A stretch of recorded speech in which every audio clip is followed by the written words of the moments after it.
Okay, we turn now to question 5. Mr. Harmer. Thank you. A short one. What would you like to achieve over the next 5 years? What would you like to achieve? First one up this time, Mr. Ramsay. I would like to make a contribution to the development of the scrutiny function, so that it evolves to cover more of the policy side, focuses on the programme for government, and just to help establish that. I mean, there's been a tremendous amount of work already being done, but I think there's further to go, and if I could help develop scrutiny, public accountability, and a better understanding of the public value of legislative council in that context, I'd be very happy. Thank you, Mrs. Hendy. The role, as I see it, is very much people orientated as well, and although we are not, we don't have the same role as you as members with constituency matters, there are issues such as balancing the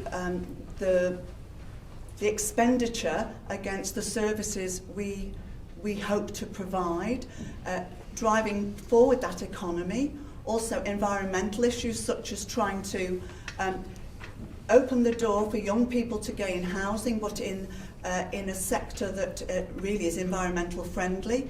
I'd like to think that as part of the scrutiny role, I could help legislation go forward that encourages that.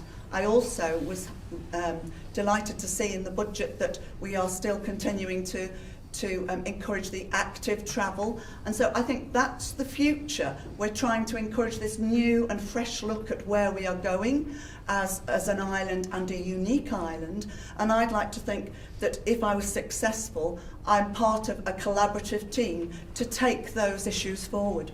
Mr. Hardy. I basically am one of these sickeningly positive people. I don't think that where we are at the minute with Brexit and the political situation that there is at this minute in time, I don't see that as a negative. I don't know whether that's because I come from a business background, but I'm always looking for opportunities to try and make things work better. So fundamentally, I look at the way that basically government is effectively a business. This country is a business. It runs in a certain way to ensure that we provide the best services. We're financially, suitable for purpose in terms of we're delivering budgets on time. We're making sure that things are the best that they possibly can be. So I have a slightly bizarre viewpoint.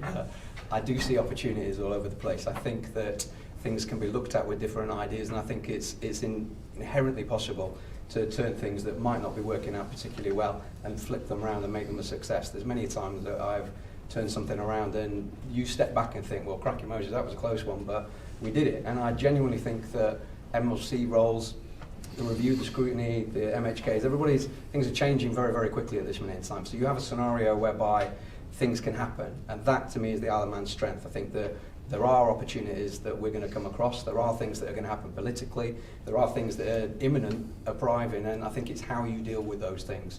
So for me, I personally like a challenge. I love getting my teeth into things. I like finding out, talking to people, taking on board people's viewpoints and ideas, and you make the best of it. And that, fingers crossed, is what I could bring to the table. Thank you. Mr. Cartledge. Thank you. I would like to contribute to the ongoing development of Tynwald, its structure and its services. I would very much like to be recognised as a supporter of vulnerable people and champion their aims and causes. I'd like to see a vibrant workforce delivering services to our community, and certainly that our community needs, and for them not to always feel that they're being targeted, which I think is a very easy view to take at this moment in time. And I'd also like, at the end of my term, to make you say that you made the correct decision if you do vote for me. Thank you. Mrs. Sharpe. Well, I would like my skills to be used for the good of the people of the Isle of Man. I've got a lifetime of experience in the media.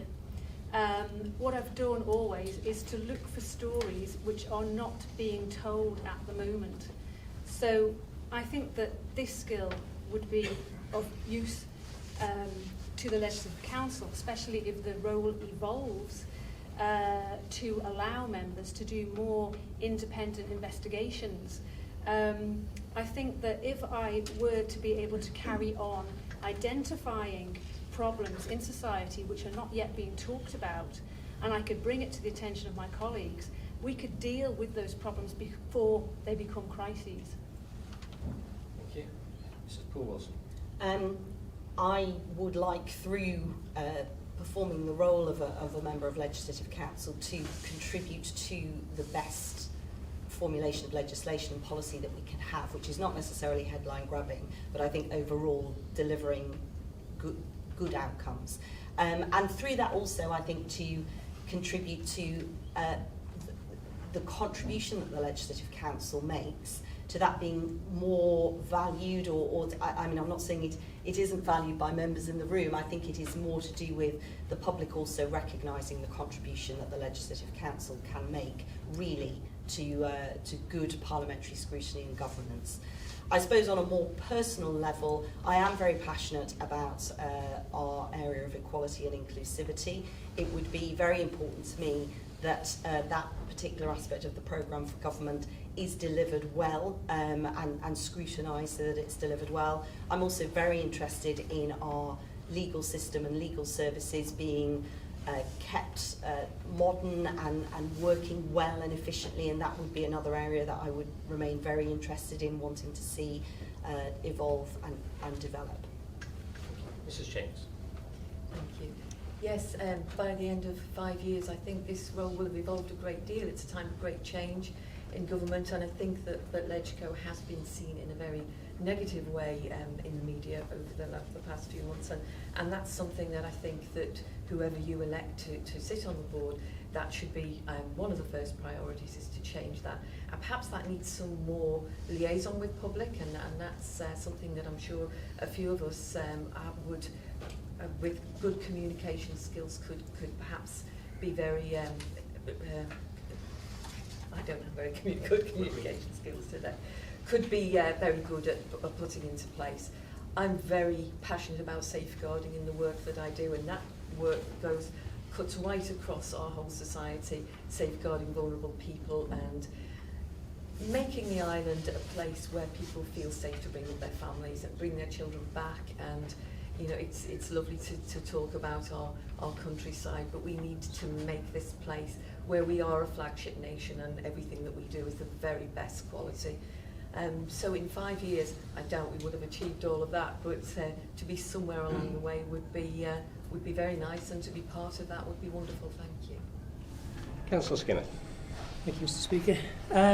Well, if I could get to 5 years, knowing that I've contributed and helped you make the island better, then I'd be a happy man, in short.